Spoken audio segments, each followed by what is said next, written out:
তুই চিন্তা করে দেখ ভূপেন, নারী জাতির ছলনায় পড়ে মানুষ কিভাবে ধ্বংস হয়ে যায়। আসুন এবার আপনাদের একটা ডেমো দেখাই আমার বন্ধুরা রাস্তাঘাটে মেয়ে দেখলে কি করে। মনে করেন রাস্তা দিয়ে একটা সুন্দরী মেয়ে হেঁটে হেঁটে যাচ্ছে, এবার আমার বন্ধুরা কিভাবে তাকাবে দেখেন। স্লো মোশনে তাকায় থাকবে আর এমন ভাবে 360 ডিগ্রিতে মাথা ঘোরায় মেয়ে দেখবে হা করে। নারী জাতির ছলনায় পড়ছে কিভাবে নষ্ট হয়। गजब बेइज्जती।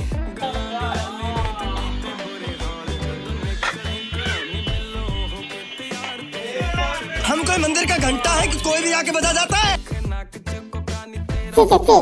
অপসংস্কৃতির আগ্রাসনে দেশটা গোল্লায় যাচ্ছে, এসব যুব সমাজ ধ্বংসের মুখে।